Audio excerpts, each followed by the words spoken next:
secara administrasi kenegaraan, Sukabumi merupakan salah satu kota sekaligus kabupaten di Provinsi Jawa Barat, yaitu Kota Sukabumi yang beribu kota di Cikoleh dan Kabupaten Sukabumi yang beribu kota di Pelabuhan Ratu.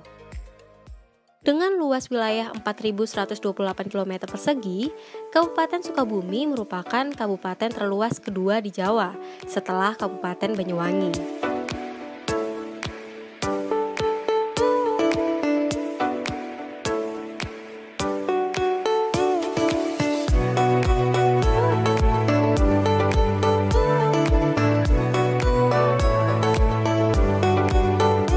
Kabupaten ini berbatasan dengan Kabupaten Bogor di utara, Kabupaten Cianjur di timur, Samudra Hindia di selatan, serta Kabupaten Lebak di barat.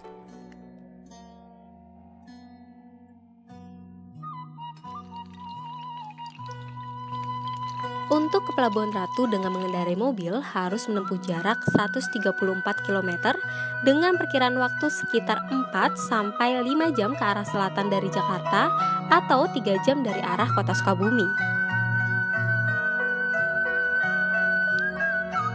Tahukah Anda jika Sukabumi ternyata menyimpan pesona wisata yang menakjubkan? Mulai dari tempat wisata pegunungan hingga pantai dapat dijumpai di wilayah ini. Bukan hanya sekedar tempat wisata dadakan atau tiban yang hanya menyuguhkan keramaian tanpa objek yang jelas. Hampir semua tempat wisata di Sukabumi menyajikan keindahan panorama yang memanjakan mata. Salah satunya di wilayah Kabupaten Sukabumi, yaitu Pelabuhan Ratu, atau masyarakat setempat menyebutnya Palabuhan Ratu. Wilayah Pelabuhan Ratu itu bisa dari sananya tuh mungkin dari pantai Cikembang yang hampir berbatasan dengan Banten, pantai Sawarna.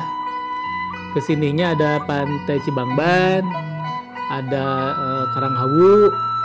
Nah di sekitar yang sebelum Karanghawu nanti kita ada Geser Cisorok. Khusus Pelabuhan Ratu identik lebih ke wisata alam. Wisata alam yang kebanyakan itu ada sepanjang pantai Pelabuhan Ratu, ada juga kita geser Cipanas, dan curug-curug di beberapa tempat. Tapi sebetulnya kalau untuk Pelabuhan Ratu lebih ke wisata pantainya. Kalau pantai berarti yang lebih banyak itu di Karanghawu. Kalau secara mitos sih mungkin kita ada peninggalan zaman Soekarno, katanya itu SBH di sana, Samudra Beach Hotel, di sana ada kamar Nyi Roro Kidulnya gitu.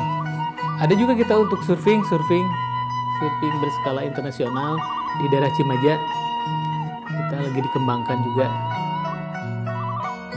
Pelabuhan Ratu tidak hanya mempunyai panorama yang indah, tetapi Pelabuhan Ratu juga memiliki aset-aset budaya yang belum banyak dijamah oleh masyarakat luar. Banyak aset-aset Sukabumi ini yang memang terbengkalai, artinya belum tertata baik ya, bukan terbengkalai, belum tertata baik. Kita punya pantai, luasnya juga sampai Jampang kan, gitu. Kita punya penyu, kan gitu. Terus punya mitos Ratu Kidul juga kan, 208 kalau salah ya, itu dari dulu juga kan gitu. Memang kita udah punya aset sebetulnya, punya aset pemerintah daerah. Jadi barangkali dulu saya pelaku perpindahan ibu kota ke sini Pak, 2002. Saya tawarkan kepada tokoh-tokoh, punten ya, Pelabuhan Ratu akan menjadikan apa? Sebelum kita pindah nih, tahun 2002 itu, masyarakat, tokoh-tokoh agama, tokoh pemuda, semua pada kumpul di kecamatan. Saya tanya, ini Pelabuhan Ratu mau jadikan kota apa? Ya kan? Kata mereka, jadikan ibu kota perikanan pariwisata. Kan udah dia kan, udah ketuk palu itu sebetulnya. Kalau membahas pariwisata lagi sudah usah dibahas lagi. Sekarang ini tinggal pelaksanaannya saja pemerintah daerah ini kan gitu. Karena memang kayak kita ini sudah baku bahwa Pelabuhan Ratu ini adalah kota perikanan dan pariwisata.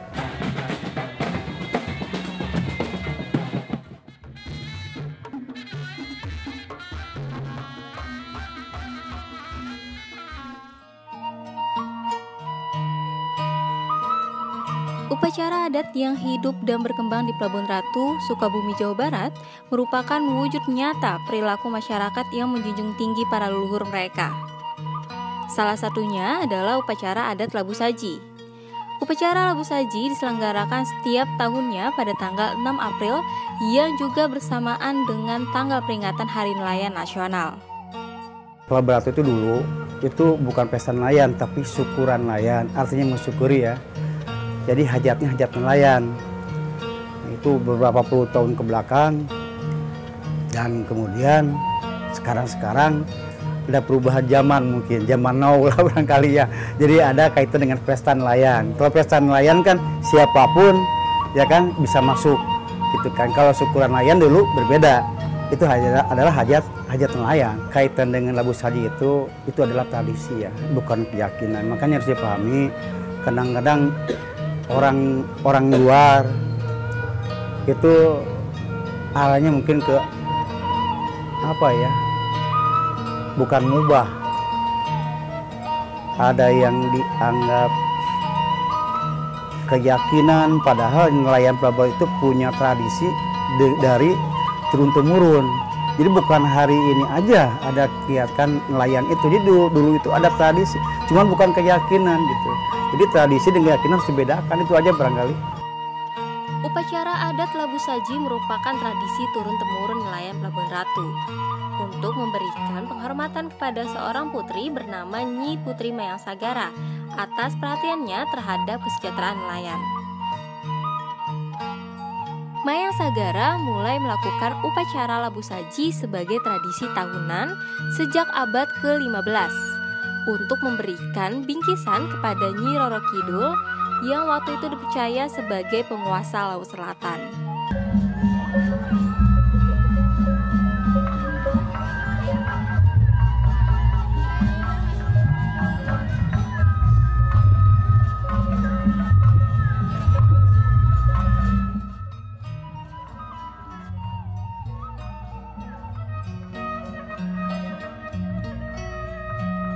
Mayang Sagara melakukan upacara itu agar rakyatnya mendapatkan kesejahteraan dari pekerjaan mereka sebagai nelayan. Mitos yang berkembang menyatakan Nyi Putri Mayang Sagara merupakan putri dari Raden Kubang Bagusetra dan Ratu Puun Pernamasari yang berkuasa di Kerajaan Dadap Malang. Kini masuk di wilayah Desa Loji, Kecamatan Simpenan, Kabupaten Sukabumi. Pesta laut nu kasuriti oleh negak nu baheula talani surti paranti bagi palang emang pantra dinane di bawah kopi. Bagusetra adalah keturunan kerajaan Pakuan yang meninggalkan kerajaan dan memilih berdiam di Dadap Malang karena konflik internal.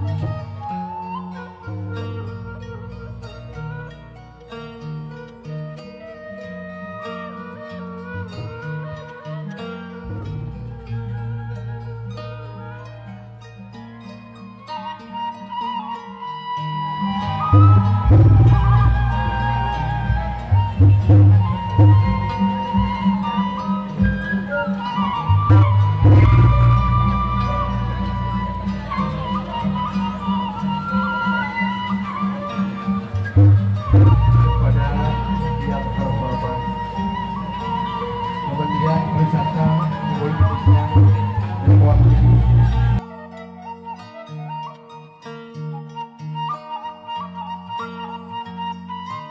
Dalam syukuran nelayan, sepasang ayah dan putrinya yang digambarkan sebagai Mayang Sagara dan Bagusetra diarak dari Pendapa Kabupaten Sukabumi ke dermaga Pelabuhan Ratu.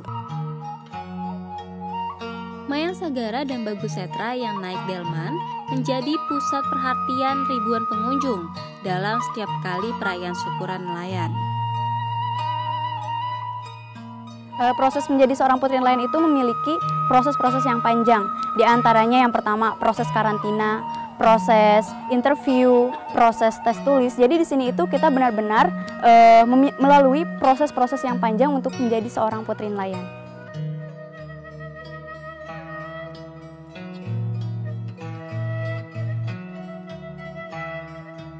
Yang pertama itu diawali dengan upacara adat di Lapang Cangehgar yang dilakukan oleh beberapa siswa dan siswi yang ada di SMA Mutiara, dan juga ditonton oleh seluruh masyarakat yang ada di Pelabuhan Ratu dalam rangka mengucap rasa syukur kita terhadap Allah Subhanahu wa Ta'ala atas nikmat yang telah diberikan kepada para nelayan khususnya di Pelabuhan Ratu.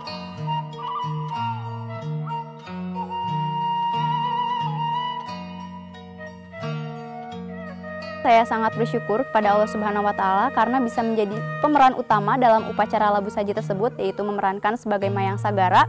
Dan juga saya merasa sangat bangga sekali karena bisa membawa nama sekolah, nama diri sendiri, dan juga nama keluarga. Dan juga saya merasa sangat senang sekali karena bisa terpilih menjadi seorang putri nelayan tahun 2019.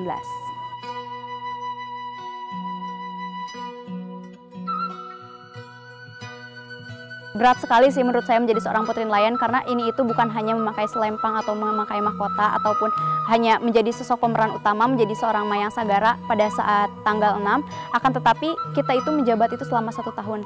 Jadi sangat berat sekali bagi saya menjadi seorang putri nelayan, karena di mana kita harus menjalankan amanah dengan sungguh-sungguh, dengan baik dan dengan benar, karena kita tidak boleh mengecewakan masyarakat yang ada di Pelabuhan Ratu. Semoga putri nelayan tahun depan itu lebih hebat dari saya, lebih baik dari saya, dan bisa melanjutkan atau membuat program-program yang lebih hebat dan lebih baik lagi ke depannya untuk Pelabuhan Ratu.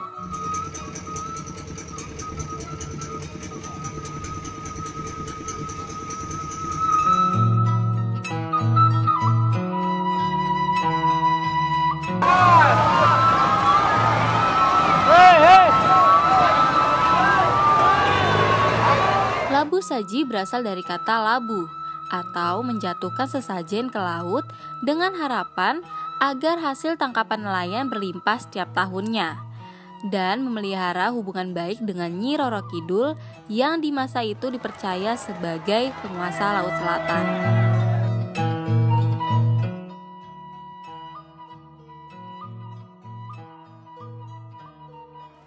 Labu saji dapat juga diartikan sebagai sebuah upacara pesta laut masyarakat nelayan sebagai perwujudan ungkapan syukur kepada Tuhan Yang Maha Esa atas rizki yang diberikannya lewat hasil laut yang selama ini didapat.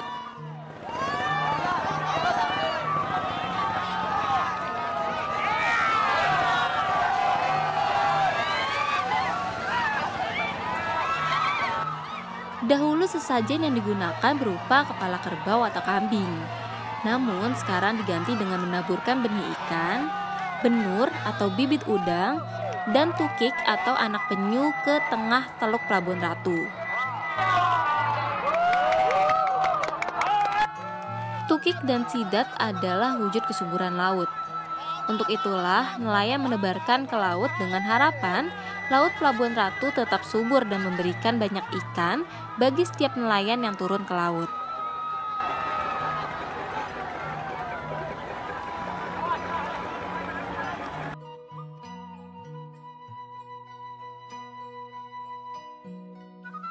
Upacara adat di daerah dataran Sunda memang sangat beragam.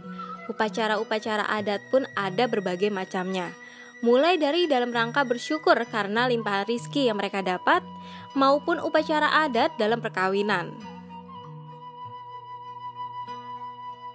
Upacara-upacara adat ini pun tidak terlepas dari cerita-cerita mistis yang diturunkan dari nenek moyang, sehingga upacara tersebut masih bisa berjalan sampai sekarang.